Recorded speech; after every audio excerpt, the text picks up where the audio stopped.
నమస్కారం, Everest news channel కు స్వాగతం.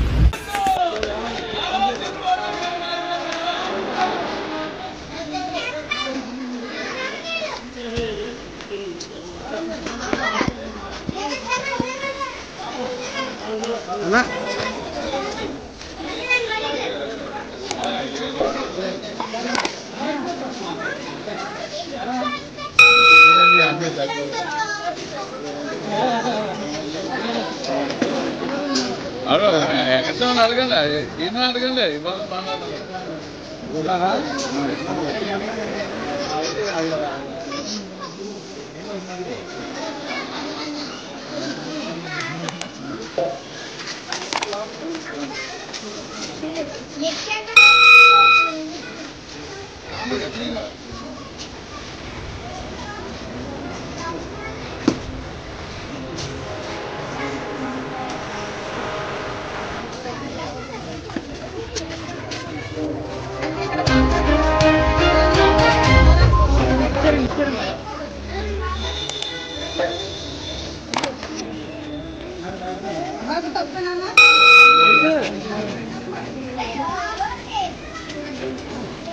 అధికారంలో వచ్చిన వెంటనే మీకు తప్పనిసరిగా మీకు ఇళ్ళకి రీసెర్చ్ చేసి మీకు ఉచితంగా ఇస్తామని చెప్పి చంద్రబాబు నాయుడు గారు కూడా వాగ్దానం చేయడం జరిగింది.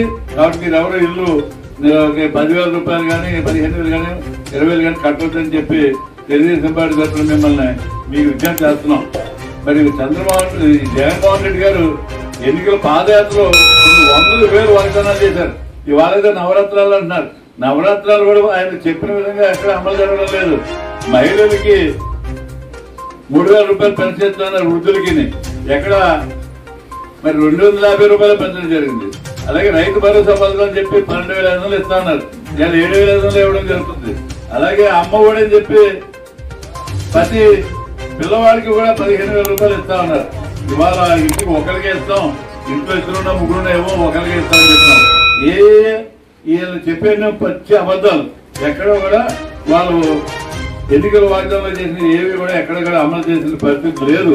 మరి ఇటువంటి పరిస్థితుల్లో ఇవాళ భీమవరపట్నంలో 8,300 అడ్కో గృహాలు నిర్మించాం. రాష్ట్ర వ్యాప్తంగా 6 లక్షల ఇళ్లు నిర్మాణం చేసాం. షేర్ వాళ్ళని చెప్పి కొత్త టెక్నాలజీ తోటి పటిష్టమైనటువంటి నాణ్యమైనటువంటి మరి విశాలమైనటువంటి భవనాలు నిర్మాణం చేశాం. అక్కడ ఎక్కడా కూడా వాళ్ళకి ఈ రోజు వరకు 2.5 సంవత్సరాలు అయింది. తెలుగుదేశం ప్రభుత్వం ఇచ్చే ముందు సరిగ్గా ఎన్నికలు ప్రకటన రావడం వల్ల ఆ ఇళ్లు లబ్ధానికి అంతేపోయాం. కానీ అవి ఒక 10% 5% పనులు ఉన్నాయి.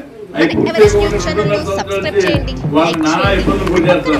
రోజు పిల్లలు అదో ఇస్తాం, మీకు పట్టాలు ఇచ్చేస్తున్నాం, 3 రోజులు పెట్టామంటాం, మీ ఆధార్ కార్డు పట్టమంటాం, మీ వైట్ కార్డులు పట్టమంటాం. ఇలా